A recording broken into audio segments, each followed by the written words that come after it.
This is the kind of macaroni salad you get from an authentic, real New Jersey deli. It's creamy, it's tangy, it's a little sweet, and has that classic deli flavor that most homemade versions miss. The good news is it's not complicated. There's just a few small details that make all the difference, and I'm gonna show you exactly how to make it at home. For the full ingredient list, check the description box below, but enough talking, let's get cooking. Macaroni salad is really simple. We got our simple veggies and we're gonna use some pasta. This one I'm making for meal prep, so I'm using the high protein pasta. You could just make it with regular macaroni if the high protein pasta bothers you.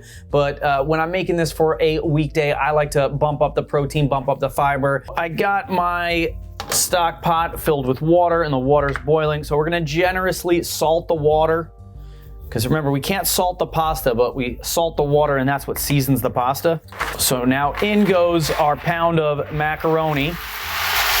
And we're gonna cook that on the high end for 7-8 minutes because we almost wanna cook it like a little bit past al dente. We're not making pasta that's gonna get a sauce, we're gonna cool it down, so we wanna cook it just a little softer. So let's let this cook for about 8 minutes while we prep our veggies. First, let's trim up the celery. We're just gonna cut off the ratty ends. Now we're gonna drag our knife and cut them into really narrow strips. I like to follow the curve of the celery so that it's not thin at one end, thick at the other.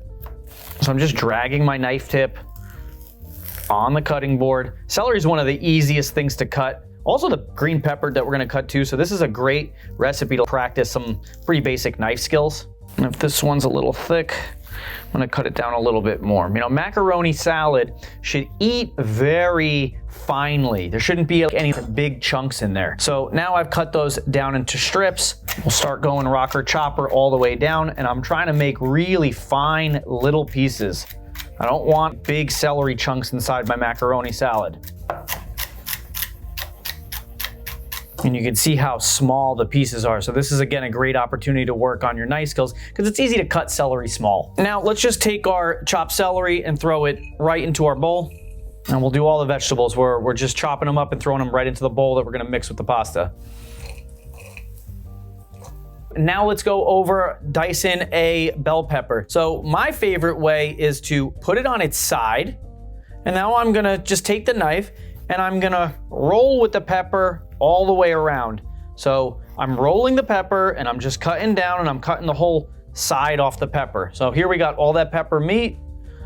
We're gonna cut the bottom off. And now this is the best way to get the most yield with the least amount of strokes on a bell pepper. Now from here, first let's take the oddballs. We'll cut those down. And we're trying to do the same thing. We're trying to cut this really small. No big chunks in macaroni salad. So now that we've got the oddball end pieces, we'll take this and we'll just cut this down into little sections.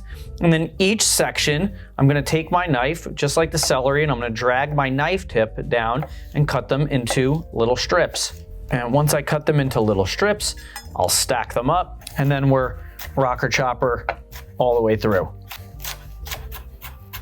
So if you don't like this pith area of the pepper, you can just remove that with your hand. Normally I just leave it in there. I don't think there's any harm in leaving it in, but some people don't like the look of it. So if you want to remove it, you can, or you can just keep it in. And if cutting too many of them at the same time is hard, just do a couple at a time. Our pasta is done cooking. Let's head over to the pasta. We'll deal with that and then we'll come back and we'll finish our prep. So unlike making pasta for a pasta dish, we're gonna drain out all the pasta water. And we're gonna remove the starches and we're gonna give the macaroni a little rinse. The rinsing is gonna remove the starch because we don't wanna make any sauce. We're gonna make a dressing for it, and the dressing clings a little bit better and a little bit more evenly when the pasta doesn't have that starch water on top of it, unlike if we were making like a pasta dish. So we're just gonna give this a rinse with some cold water.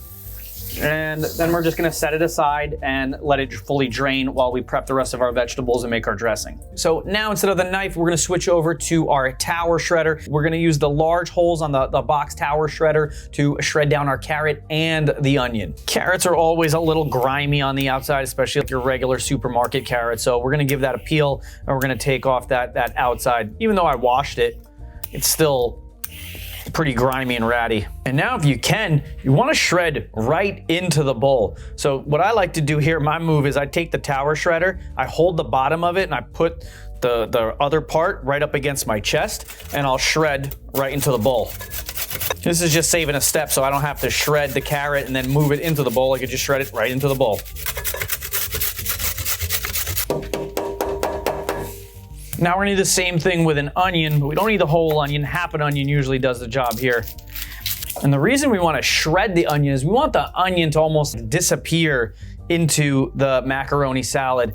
And when we shred it, it really releases a lot of the flavor. Normally for pasta salad, I might use red onion, but the New Jersey deli style pasta salads, it's always yellow onion shredded really fine right into the macaroni salad. And that's what one of the main differences in between a macaroni salad and a pasta salad. So now I'm gonna take my onion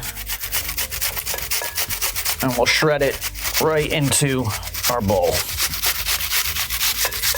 Onions don't always shred so evenly, so do your best. And then if you see any chunks, you can either pull them out, you can chop them up, but make sure you don't get your knuckles in there. And if you thought cutting onions was bad for getting the tears going, shredding this onion is brutal.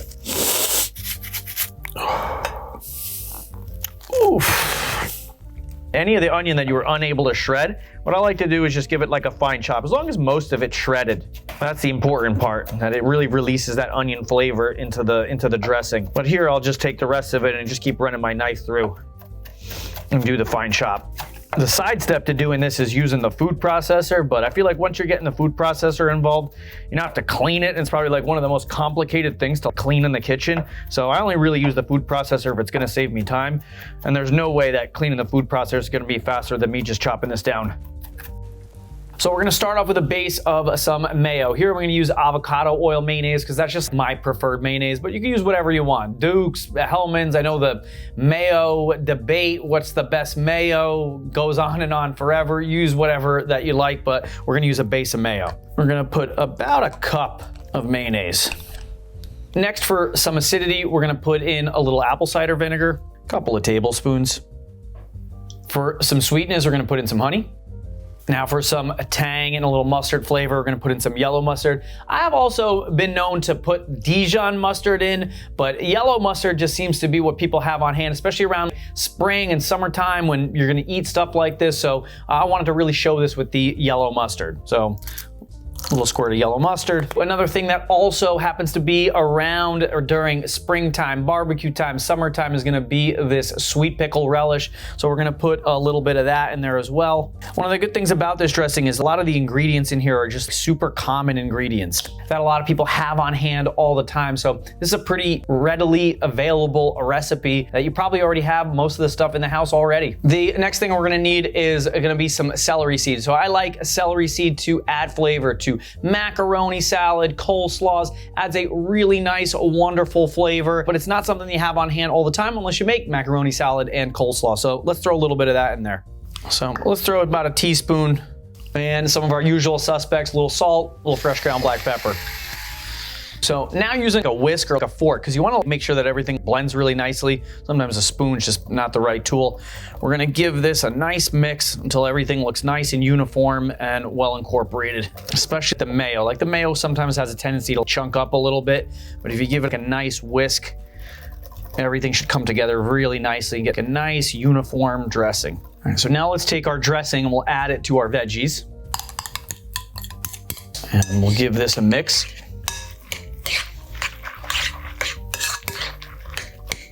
And now we'll take our pasta, we'll add that in there and give this a mix.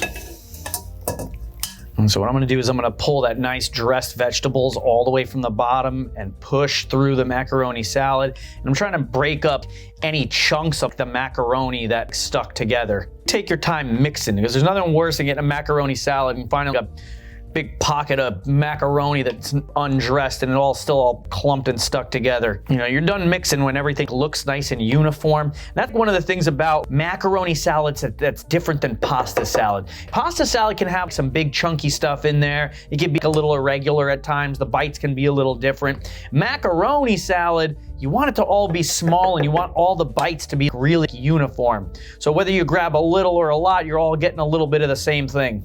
And I'm probably at the limit of what size bowl I should be using, but one of the biggest mistakes I see people make in the kitchen is they're using a bowl too small. You're mixing and everything's falling outside of the bowl. Stop, go get a bigger bowl. So let's give this a cover. Now let's stick this in the fridge for a couple of hours before we test it and see how we did. Overnight is gonna be best, but we gotta get the show on the road. So this has been in the fridge for a couple of hours. So one thing we're gonna do to just freshen it up a little bit before we serve it is we're just gonna splash in just the tiniest little bit of milk, just like a tablespoon or two. We can always add more, but we're just gonna mix this up just to give it a nice creaminess, because you want it to be just a little bit loose. If you want to skip the dairy, you can just use maybe just like a little bit of water to thin it out, or maybe just a touch more of that apple cider vinegar. But generally after this sits, it's got to loosen up with just a little bit of liquid, and some whole milk or whatever milk you got lying around is going to be the best thing. So let's get this out of its pajamas and transfer it over to the serving bowl. Guests are coming over, so we got to make it look nice. So we're going to take this and we're going to put this in a nice serving bowl, get it out of the mixing bowl. You could serve it in the mixing bowl and that's fine too.